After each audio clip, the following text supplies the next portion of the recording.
Alex merupakan seorang insinyur kaya raya. Bukan cuman kaya akan uang, tetapi juga kaya akan pengetahuan alias pintar. Terlihat dari dia menciptakan sebuah rancangan di mana gundu bisa berputar-putar tanpa berhenti. Banyak sekali yang memakai jasa Alex. Salah satunya adalah Dewan Keselamatan Transportasi di mana mereka meminta Alex untuk membahas masalah dinding pesawat. Dengan cepatnya Alex memberitahu mereka di mana masalahnya. Lalu pergi begitu saja dengan menggunakan mobil sport. Pertanyaannya, Alex pergi kemana? Ternyata dia pergi melihat istrinya berselingkuh dengan pria lain di sebuah villa. Istri Alex bernama Jennifer. Terlihat Jennifer mengajak selingkuhannya untuk pergi dari sini selamanya dan tidak pernah kembali. Di sisi lain, selingkuhannya ingin tahu setidaknya di mana Jennifer tinggal. Soalnya sejauh ini, yang dia tahu hanya nama Jennifer, tidak lebih. Alex masuk ke dalam kamar villa yang Jennifer sewa dengan selingkuhannya. Di sana Alex hanya ingin melihat. Setelah itu Alex pulang ke rumahnya yang terlihat sangat mewah. Di sana cuma ada satu orang dan itu tukang kebun bernama Shiro. Singkatnya istrinya Alex pulang. Jennifer kaget karena nggak biasa Alex pulang lebih cepat. Alex menjelaskan bahwa dia memiliki keperluan mendadak. Alex meminta istrinya untuk memeluknya. Setelah itu Alex bercerita bahwa kemarin malam dia melihat Jennifer sedang tidur. Tentu Jennifer berkata bahwa itu menyeramkan karena ngapain Alex menontonnya saat dia sedang tertidur. Alex melakukan itu karena katanya dia terkadang ketika sedang kerja, dia mulai memikirkan Jennifer seperti tamparan, rasanya menyakitkan. Dia merasa dibenamkan, sementara seluruh keadaan telah berubah. Alex menyuruh Jennifer untuk mengutarakan perasaannya kepada dia belakangan ini. Jennifer menjelaskan bahwa Alex tuh merasa bahwa dirinya tuh lebih pintar dari Jennifer sehingga kadang-kadang tuh Alex tuh merasa bahwa dirinya tuh lebih hebat. Tiba-tiba Alex mencium Jennifer dan berkata bahwa dia mencintainya. Tetapi tentu saja Jennifer tidak membalas perkataan Alex. Alex berkata, apakah dia mencintai Jennifer? Dia dalam artian selingkuhannya Jennifer. Jennifer meminta maaf. Alex menyuruhnya untuk jangan meminta maaf. Alex berkata bahwa pengetahuan memang menyakitkan dan dia sudah terbiasa. Disinilah Alex mengangkat senjatanya dan ya, ini yang terjadi. Do you ever get that way about me, Jen? You're so much smarter than me. This make you feel very powerful. Does he?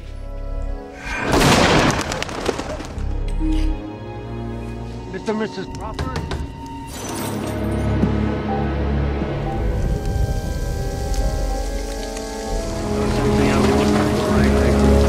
Alex mulai memanipulasi semua barang bukti.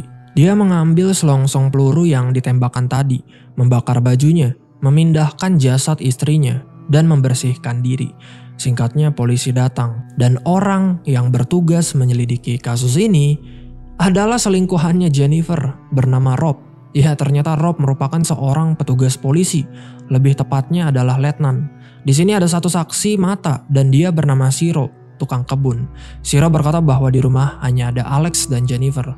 Alex membuka pintunya dan ya, Rob masuk ke dalam. Alex meminta hanya Rob yang boleh masuk. Rob melihat bahwa Alex memegang senjata. Maka dari itu sebelum masuk, Rob ingin Alex menaruh senjatanya. Alex berkata, dia ingin menaruh senjatanya jika Rob juga menaruh senjatanya. Singkatnya, mereka sudah menaruh senjata mereka masing-masing. Setelah itu, Rob bertanya, di mana istrinya Alex? Alex berkata bahwa istrinya ada di rumah ini. Alex menunjukkan jasad Jennifer dan ya, Rob pun kaget. Ternyata itu adalah Jennifer, selingkuhannya. Karena kesel, tentu Rob langsung menghajar Alex. Singkatnya, Alex ditangkap dan Jennifer dibawa ke rumah sakit karena ada pertanda bahwa dia masih hidup. Sementara Rob bersama dengan polisi memeriksa rumah Alex dan mencari barang bukti. Willy merupakan seorang pengacara tampan. Sekarang karirnya benar-benar lagi melonjak. 98% kemenangan. Pertanda bahwa dia jarang sekali kalah ketika mengurusi klien, ketika bekerja sebagai pengacara. Sikap Willy itu benar-benar sok pinter. Dia menganggap rendah setiap kasus karena dia merupakan seorang pemenang. Jadi percaya diri banget. Karena tingkat kemenangannya, Willy tidak akan lagi menjadi pengacara kriminal publik. Tetapi sekarang dia akan bekerja di sebuah konsultan hukum perusahaan bernama Hutton Sims. Tentu semua kolega Willy sangat kaget serta senang karena akhirnya Willy bisa bekerja di konsultan hukum perusahaan cukup besar yang gajinya sudah pasti cukup besar. Willy diundang oleh perusahaan Wootton Sims untuk melakukan penggalangan dana malam ini. Karena itu, Willy langsung memesan tuxedo yang elegan supaya nanti malam bisa terlihat menarik. Willy dipanggil oleh atasannya yang bernama Lo Bruto. Lo Bruto memanggil Willy hanya untuk mengucapkan selamat. Dia berkata bahwa Willy berhak mendapatkan pekerjaan di Wootton Sims karena Willy memang merupakan pengacara hebat. Singkatnya, Willy sudah membeli tuxedonya dan ya, tuxedo tersebut ketumpahan kopi. Sungguh-sungguh pria malang. Just make sure it comes with cufflinks and... Anything else the city of Los Angeles can do for you? It's a real confession. Spontaneous and signed. Udah gitu Willy juga mendapat telepon. Ada kasus yaitu seseorang menembak istrinya dan sekarang istrinya koma. Pembacaan dakwaan jam 3 dan sekarang jam 2.45. Berarti 15 menit lagi. Karena secara teknis Willy masih bekerja di sini. Dia disuruh untuk mengatasi kasus ini. Karena pengacara lain semua jadwalnya sudah terisi. Sisa Willy. Di kasus ini ada bukti senjata lengkap dan ada surat pengakuan tertulis. Karena terlihat mudah, orang si penembaknya sudah melakukan pengakuan tertulis, maka dari itu mau tidak mau, Willy datang ke pengadilan. Dan ya, ternyata kasus ini adalah kasusnya Alex. Singkatnya dakwaan dibacakan oleh hakim. Hakim menjelaskan bahwa Alex terdakwa atas hukum pidana California mengenai percobaan pembunuhan. Tetapi di sini cukup aneh. Alex memberitahu bahwa dia tidak ingin pengacara. Dia ingin melakukannya sendiri selama persidangan. Awalnya hakim menyuruh Alex untuk mendapatkan pengacara karena dia sekarang sedang menghadapi tuntutan serius. Di sini Willy menyarankan Alex untuk mendapatkan pengacara yang kompeten karena jika tidak, sungguh bahaya bagi Alex. Soalnya kan sudah ada surat pengakuan lisan dan ditanda tangani di mana Alex mengaku bahwa dia menembak istrinya. Tetapi tetap saja Alex tidak mau. Dia ingin melakukannya sendiri. Alex juga ingin Willy penuntutnya. Ingin Willy yang melawannya. Kenapa? Karena katanya Alex suka dengan Willy. Karena merasa tertantang, tentu Willy menerima permintaan tersebut. Lagian pula Willy yakin bahwa dia akan menang. Soalnya sudah ada surat pengakuan Alex. No, but I want to do it myself. To get a competent attorney. No, I like Mr. Beecham.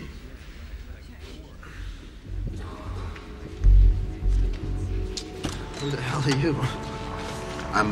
Di parkiran, Rob bertemu dengan Willy. Rob berkata bahwa Willy harus menganggap serius kasus ini. Kenapa?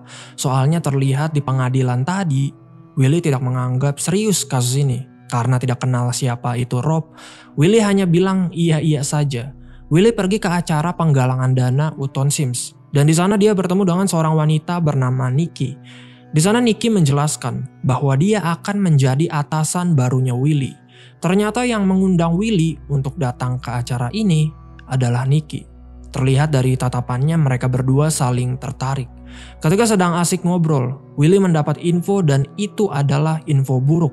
Di rumah Alex ditemukan barang bukti dan itu adalah pistol. Tetapi setelah dicek forensik, pistolnya tidak pernah ditembakkan. Pistol ini dibeli atas nama Alex dan dibeli 1 bulan yang lalu. Tetapi di sini Willy menyuruh detektifnya yang bernama Detektif Flores untuk mencari lagi senjatanya di rumah Alex. Karena tidak mungkin pasti Alex memiliki 2 senjata. Willy duduk untuk menonton penyanyi. Dan ya, yang dia lihatin itu bukan si penyanyi, tetapi Nikki.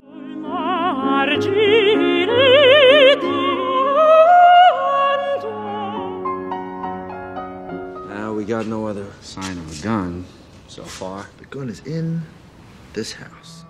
Di pagi hari, Willy pergi ke rumah Alex. Di sana sudah banyak sekali tim forensik sedang mencari bukti-bukti.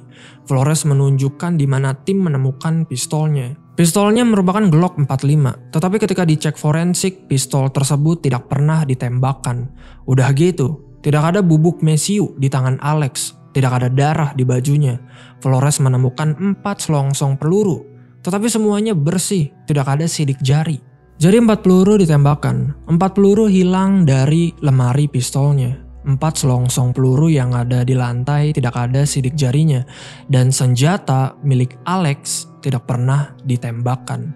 Di sini Willy berkata bahwa tidak mungkin senjata yang ditembakkan itu hilang. Maka dari itu Willy terus menyuruh Flores bersama dengan tim untuk mencarinya di sini. Kenapa pistol yang ditembakkan pasti berada di rumah ini?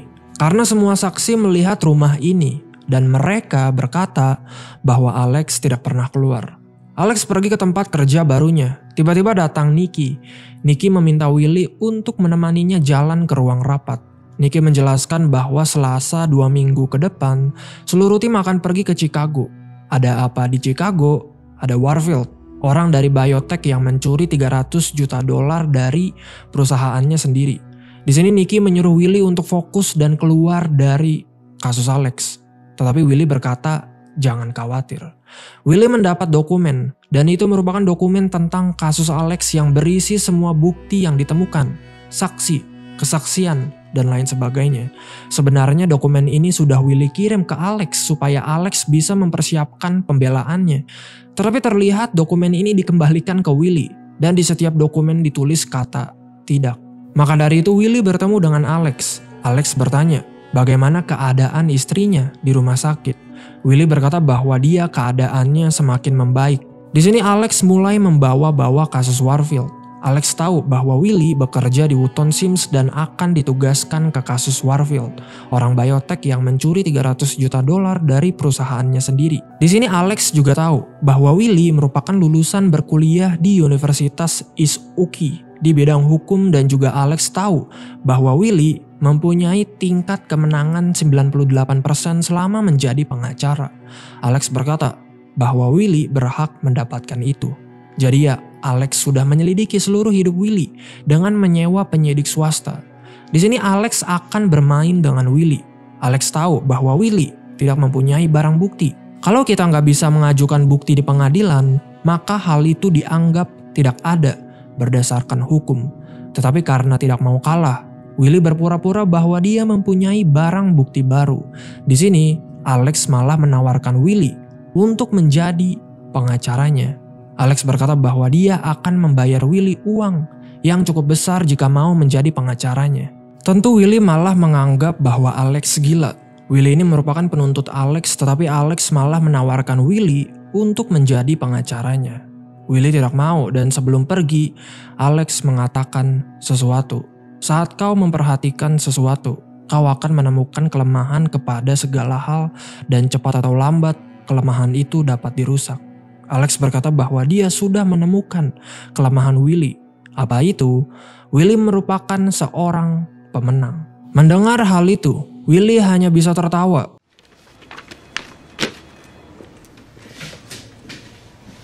You done the Warfield case, I suppose. Excuse me? You deserve it, kiddo. Not to investigate me. Why not? You're investigating me. You haven't actually discovered anything. Does it bother you that I call you Willie? You're a winner, Willie. Besok pagi, Willy melakukan rutinnya, yaitu berolahraga terus mandi. Setelah itu berpakaian rapi dan pergi ke pengadilan. Tukang kebun di rumah Alex mulai bersaksi, yaitu Shiro. Shiro berkata bahwa dia melihat Alex masuk ke rumah jam 4 sore, lebih awal dari biasanya. Shiro juga berkata bahwa Alex merupakan orang yang sangat amat teliti. Kenapa? Soalnya Shiro tidak pernah melihat Alex memarkir mobilnya sembarangan. Pasti selalu berada di bagasi. Kini saatnya Alex. Kini sekarang giliran Alex meminta pertanyaan kepada Shiro. Tetapi Alex terlihat tidak mau bertanya. Kenapa? Karena dia tidak mengerti tentang hukum. Hakim menyuruh Alex untuk bertanya, tetapi katanya Alex tidak mempunyai pertanyaan. Kini saatnya salah satu polisi ditanya.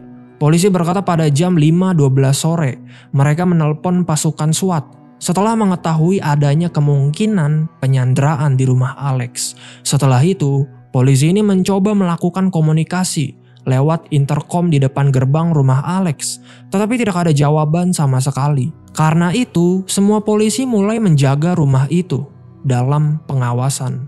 Jadi ya, rumah Alex dikepung oleh polisi dan tidak mungkin ada orang yang keluar masuk dari rumah itu. Karena kan rumahnya sudah dikepung. Sekarang dokter ditanyai, peluru yang ditembakkan ke Jennifer menembus bagian luar kulit otak, kemudian bersarang di sisi bagian kanan atas dari otaknya hingga ke tengkorak. Dan tingkat kecederaannya menimbulkan perih dan luka yang tidak dapat disembuhkan. Kini Willy mempertanyakan hal berat. Willy bertanya, apakah kita bisa mengatakan bahwa seseorang yang melakukan perbuatan ini ada maksud untuk membunuh? Hakim bingung. Alex tidak mengajukan keberatan karena pertanyaan ini cukup berat. Walaupun sudah diingatkan, Alex berkata bahwa dia tidak keberatan. Kini sekarang Rob diinterogasi. Rob ditanya, setelah dia meletakkan senjatanya, apa yang Alex lakukan? Rob menjelaskan, setelah dia meletakkan senjata miliknya, Alex mengaku bahwa dia menembak istrinya. Kini aneh, sekarang Alex mengajukan keberatan.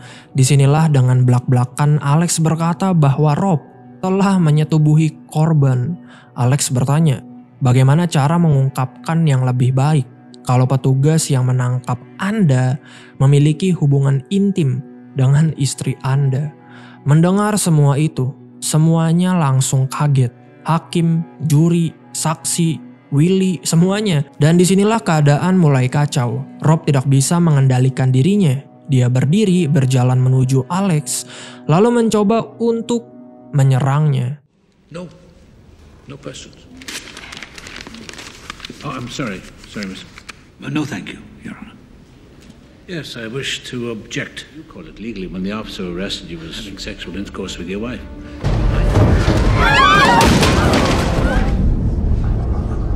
My dick has evidence. Excuse me. Alex dan Willy mulai dipanggil oleh hakim. Hakim bertanya, apakah yang disinggung Alex itu benar? Alex berkata bahwa itu fakta. Dia menyewa penyidik swasta dan mengikuti istrinya. Lalu beberapa hari kemudian istrinya terlihat sedang selingkuh dengan Rob. Alex sangat yakin karena dia mempunyai bukti konkretnya berupa foto-foto. Alex juga menjelaskan bahwa dia mengaku karena di bawah pengaruh ketakutan.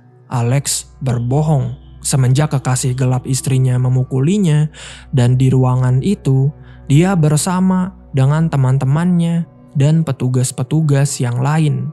Dia jadi memiliki tekanan. Di sini hakim tersadar bahwa Rob hadir ketika Alex diinterogasi. Hakim berkata bahwa dia tidak bisa membiarkan sebuah pengakuan atas dasar paksaan di pengadilan. Hakim menyuruh Willy untuk mencari bukti-bukti baru. Dan jika di kemudian hari Willy belum juga menemukan bukti-bukti baru, maka Alex akan dibebaskan. Willy balik ke kantor dan dia bertemu dengan Lo Bruto. Di sini Lo Bruto khawatir Willy kalah dalam kasus Alex ini.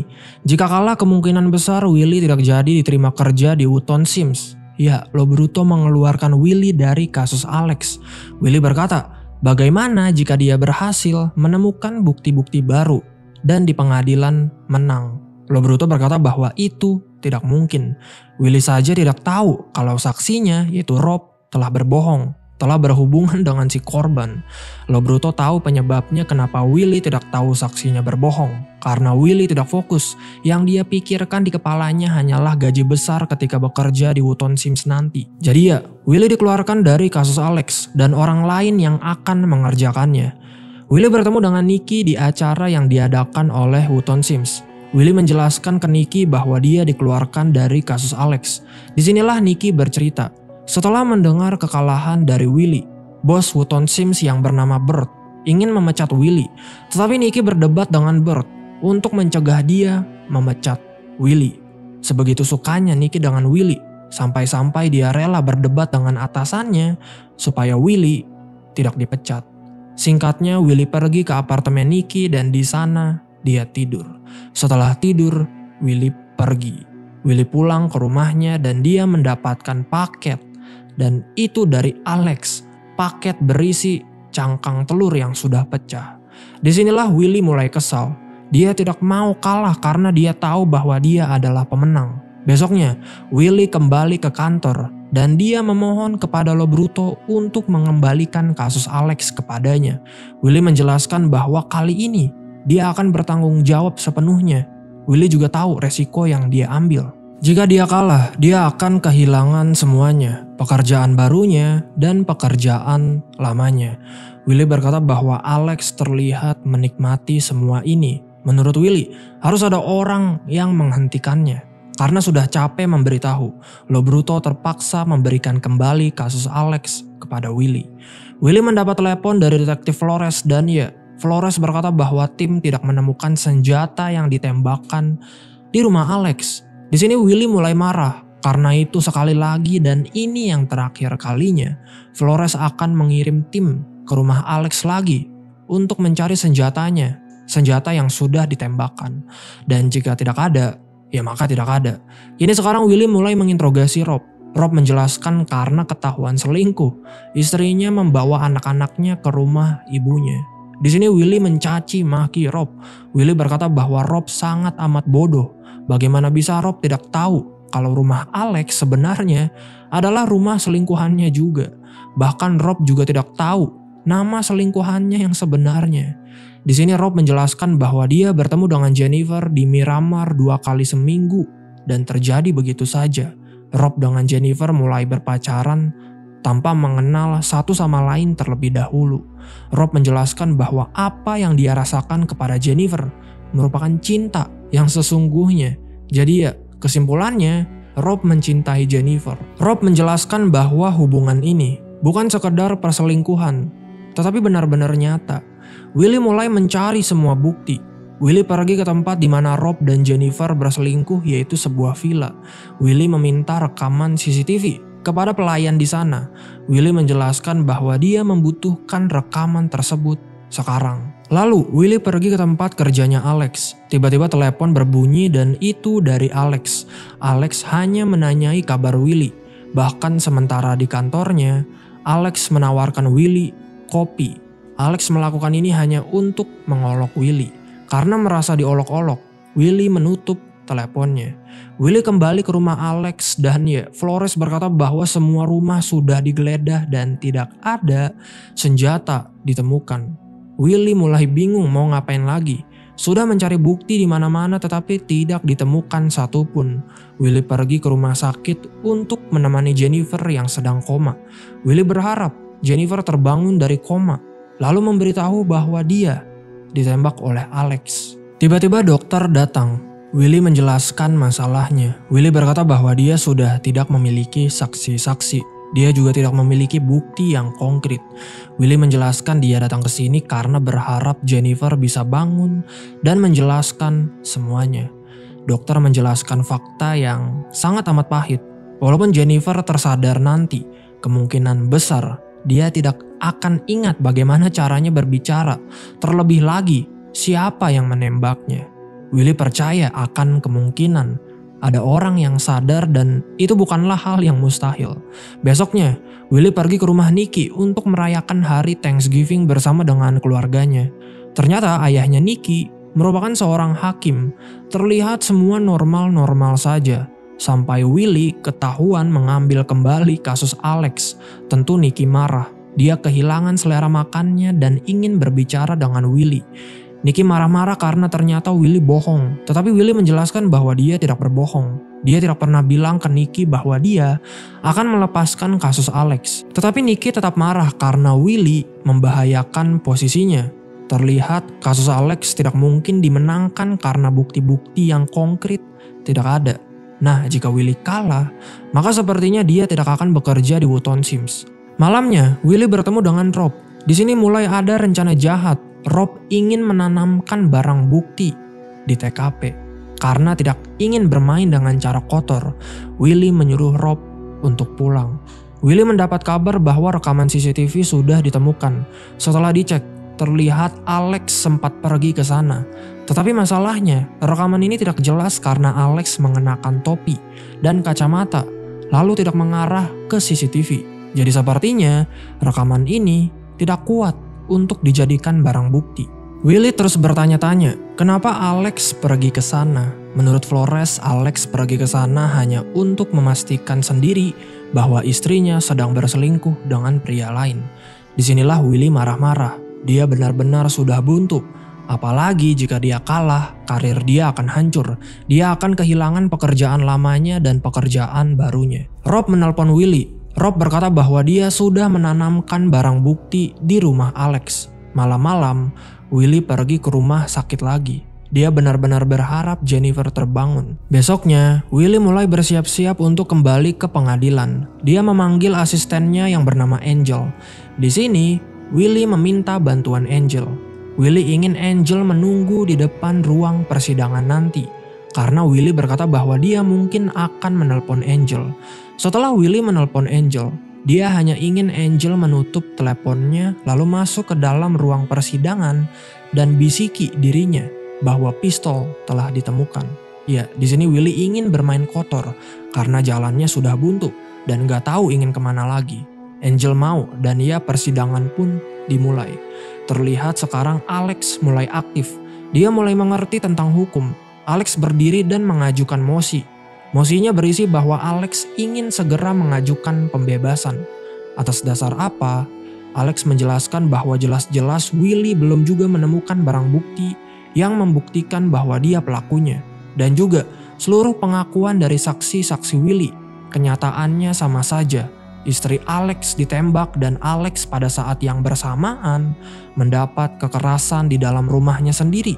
Sehingga pada kesimpulannya, Alex juga termasuk korban. Dan berdasarkan itu semua, Alex langsung mengajukan permohonan pembebasan berdasarkan hukum California, Undang-Undang Pidana 11-18.1 mengenai keputusan pembebasan terkait tidak cukupnya bukti-bukti di dalam pengadilan ini yang dapat mempertegas hukuman. Hakim benar-benar terkesan karena terlihat sepertinya Alex cepat sekali memahami hukum. Hakim bertanya, apakah Willy sudah mendapatkan barang bukti yang baru? Willy meminta waktu sebentar. Di sini dia berpikir, apakah dia akan menelpon Angel atau berlapang dada di kasus ini, menerima kekalahan. Jika dia menelpon Angel, maka dia berarti bermain kotor dengan menanamkan barang bukti. Di sisi lain, jika dia tidak menelpon Angel, dia akan kalah oleh seseorang yang bahkan tidak pernah belajar hukum, yaitu Alex. Ya, Willy memilih untuk kalah. Willy berkata ke hakim bahwa dia sampai sekarang belum menemukan barang bukti. Dengan begitu, Alex menang dan dia bebas tanpa bersyarat. Persidangan selesai, tentu Willy kecewa apalagi Rob. Semuanya keluar dari ruang sidang dan tiba-tiba ada suara tembakan. Ternyata, Rob melakukan bundir di pengadilan. Semuanya benar-benar kaget. Terlihat di sana Alex tersenyum. I have no further evidence at this time, Your Honor. Apologies. And the defendant is free to go.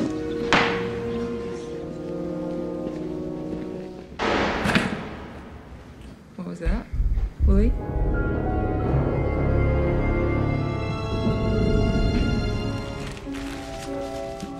Alex mengambil barang-barang miliknya dan salah satunya adalah pistol miliknya yang kita tahu secara fakta bahwa pistol tersebut tidak pernah ditembakkan setelah dicek forensik. Tentu menimbulkan satu pertanyaan. Terus di mana pistol yang Alex tembakan? Apakah di rumahnya? Nggak ada karena seluruh tim sudah mengecek rumah Alex 3 kali. Tetapi tidak ditemukan satupun senjata. Di luar rumah tidak mungkin juga karena Alex tidak pernah keluar rumah ketika istrinya meninggal. Di setiap misteri sebenarnya petunjuk itu tepat di depan mata. Tetapi kita malah fokus ke petunjuk lain. Alex kembali ke rumahnya, menempatkan pistolnya di lemari biasanya. Lalu setelah itu bermain dengan rancangannya. Di sisi lain, Willy pergi ke rumah sakit dan dia sampai ketiduran menemani Jennifer. Tiba-tiba datang Alex dan dia melihat Willy tidur di samping istrinya yang sedang koma. Willy langsung pergi tetapi di sini ada satu hal yang menarik perhatiannya. Alex berkata, apa yang tersisa dari kehidupan itu bergantung kepada mesin yang kekuatannya berasal dari kabel yang menyambung ke steker listrik. Alex menjelaskan bahwa dia sedang siap untuk menarik kabel itu.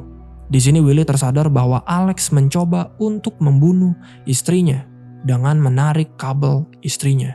Willy bertemu dengan Nikki. Karena Nikki tahu tentang hukum perdata, Willy ingin Nikki membuatkannya surat perintah penahanan. Tentu Nikki tidak mau. Willy sudah menjelaskan ke Nikki bahwa Alex mencoba untuk membunuh istrinya. Tetapi terlihat Nikki tidak peduli. Nikki bertanya, jika Alex ingin membunuh istrinya, apa urusannya dengan Wootton Sims? Mendengar hal itu, Willy hanya bisa terdiam lalu meninggalkan Nikki. Willy bertemu dengan Lo Bruto. Willy meminta Lo Bruto untuk membuatkan surat perintah penahanan. Tetapi di sini ada kabar buruk. Lo Bruto menjelaskan bahwa Willy mendapat surat perintah penahanan dari Alex. Kenapa? Karena Willy menginap di rumah sakit untuk menemani Jennifer yang sedang koma. Di sini keadaan mulai memburuk. Bisa saja nanti ketika Jennifer meninggal, malah Willy yang disalahkan. Karena sudah tidak tahu ingin kemana lagi. Willy bertemu dengan ayahnya Nikki. Berhubung ayahnya Nikki merupakan seorang hakim. Singkatnya, Willy dibuatkan surat perintah penahanan. Lalu saat itu juga dia pergi ke rumah sakit.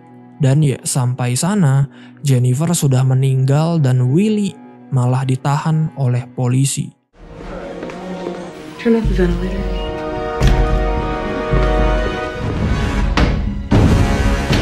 Sorry, just step outside. I gotta...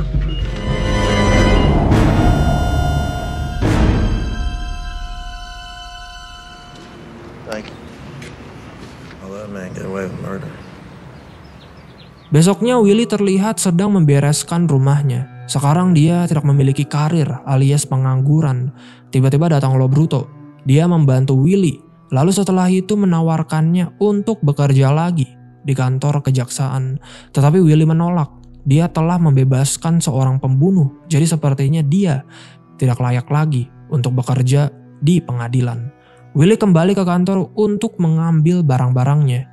Tiba-tiba Flores ingin pulang karena sudah malam. Dia pulang meletakkan teleponnya, lalu memakai jaket, pamit kepada Willy dan pergi. Flores sempat mengambil HP yang salah karena ternyata HP dia dengan HP milik Willy itu sama. Disinilah Willy menyadari satu hal yang selama ini dia tidak pernah pikirkan. Pas banget Alex menelpon. Alex menelpon hanya untuk mengucapkan salam perpisahan kepada Willy. Maka dari itu, Willy pergi ke rumah Alex. Terlihat Alex sudah siap-siap ingin pergi. Terlihat Willy datang dengan membawa pistol. Di sini Alex mengira bahwa Willy datang ke sini untuk membunuhnya. Disinilah Willy menjelaskan sesuatu. Willy menyadari bahwa Alex dan Rob memiliki pistol yang sama. Itulah sebabnya Alex pergi ke villa, bukan untuk melihat istrinya berselingkuh, tetapi mengambil pistol milik Rob dan menukarkan pistol tersebut dengan pistol miliknya. Lalu setelah penembakan Jennifer, Alex menukarkan kembali pistolnya saat Rob memperhatikan jasad Jennifer. Saat itulah Alex tahu bahwa Rob akan terus membawa pistolnya begitu saja keluar dari rumah. Satu-satu bukti konkret ternyata selama ini ada di tangan Rob dan orang-orang tidak menyadarinya. Rob duduk di pengadilan selama persidangan dan dia tidak menyadari bahwa dia merupakan orang yang membawa bukti. Dan tidak lama kemudian, dia melakukan bundir di pengadilan dengan pistol tersebut. Di sini Willy menjelaskan bahwa dia mendapatkan peluru yang ada di kepala Jennifer. Peluru itu akan cocok dengan pistol milik Rob. Dengan begitu, Willy mendapatkan barang bukti. Di sini Alex benar-benar kagum dengan Willy. Ternyata anak ini emang pinter. Alex menjelaskan bahwa dia menembak istrinya tepat di wajah. Wajahnya sudah tidak cantik lagi. Di sini terlihat bahwa memang Alex benar-benar menikmati membunuh istrinya. Bersama dengan Rob hanya dengan satu peluru. Tetapi Alex tahu bahwa kasus sudah ditutup dan tidak bisa diganggu gugat lagi. Sehingga walaupun Willy mendapatkan bukti baru, itu sia-sia. Tetapi tunggu dulu, Jennifer sebelumnya masih hidup. Tetapi ketika Alex bebas, Jennifer sudah mati. Di sini, Willy menduga bahwa Alex mencabut kabelnya sehingga istrinya meninggal, sehingga hal ini dinyatakan sebagai pembunuhan. Sehingga ini adalah tuntutan baru. Ada bukti-bukti baru. Ada pengadilan baru. Alex keluar dari rumahnya dan ya, semua polisi sudah menunggu. Sepertinya kali ini Alex akan dipenjara. You and Dudley have the exact same gun. Walked the murder weapon right out of the house, didn't you? Then he used it on himself. Oh, nicely done, Willie. I shot my wife in the face right there. She was alive. You just had to pull that plug, didn't you? Well, now she's dead. That's murder. That's no trial.